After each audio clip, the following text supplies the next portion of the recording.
Good morning, guys. This is Dr. Kerna. Welcome to English 2212 T2. We will be together from October 12th until middle of December. So I just wanted to send you an updated welcome because I realized the one that was in the shell was from August. Just to say hello, give you a few updates just very quickly.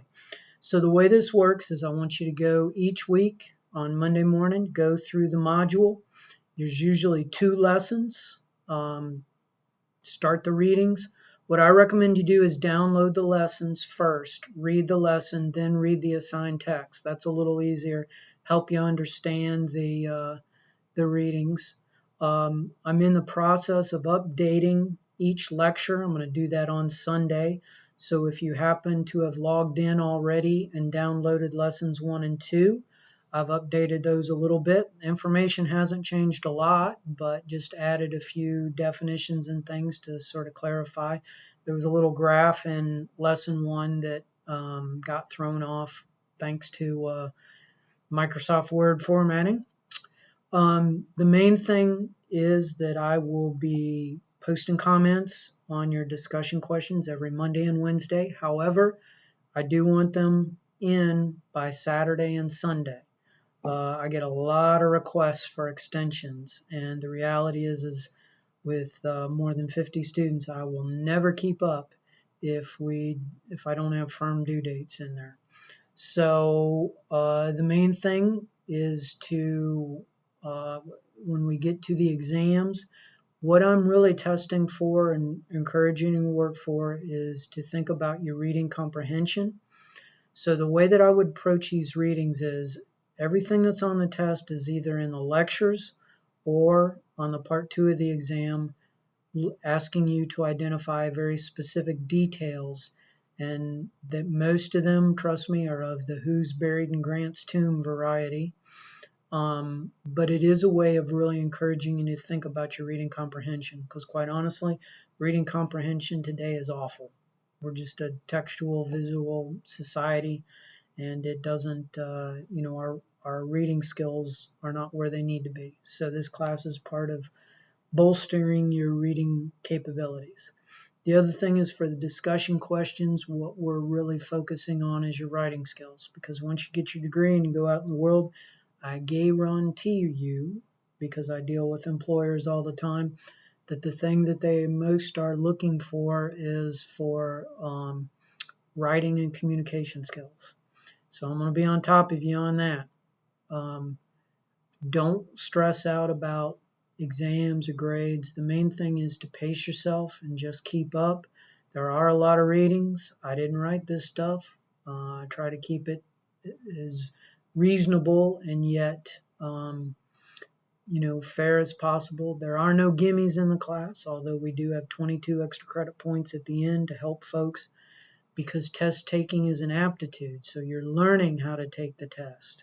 So you may need exam 1 to be able to get to it. But I just posted grades for T1, and everybody who kind of freaked out on me back in middle of August is very happy this morning. So worry less about the grade than about your writing and your reading skills. Otherwise, everything you need to know is in the shell.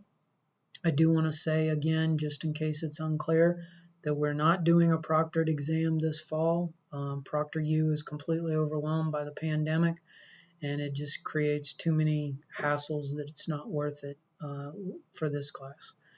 Otherwise, I'm very delighted to have you here. I want to make sure that everybody introduces yourself in the Introduce Yourself discussion thread. Please make a little video like this. It's very easy to do within Canvas. It helps us get to know each other because you will be posting comments on each other's discussion questions. Just to clarify how that works, you post your discussion questions on Saturday and Sunday. So once you get those up, I would say as I'm posting comments on them on Mondays and Wednesdays, what I would do is read around to other folks and post comments back to them. You're expected for every discussion question to respond to 2 other students, and after Thursday, before you write the next week's one on Saturday, respond to me on because what I'm really grading you on your discussion questions on is the improvement I see week to week. People always ask me, every once in a while I get students that say, well, why don't you grade each discussion question and assign points? Because that's not what I'm after. What I'm after is you improving over the stretch of 5 discussion questions. So we grade those in batches, 1 through 5, 6 through 10, and then 11 through 15. And those are what our exams are on as well. So I'm really looking for paragraph development, thesis, all the basics of good argumentative writing, interpretive writing. There is a document that tells you exactly my expectations on the discussion questions. Otherwise, I think we should be good to roll. If you have any questions, just drop me a line. I'm always available. Happy to help out in any way. The people that have the most success in the class are the people that are most active. So I encourage you to get to know each other. I will be getting to know you. There's at least one person in this class I already know, so I'm glad to see you in this class. I think I also have a few returning students, so I'm glad to see you all back as well. But just let me know if you have any questions, and we'll talk to you soon. Thanks. Happy Monday.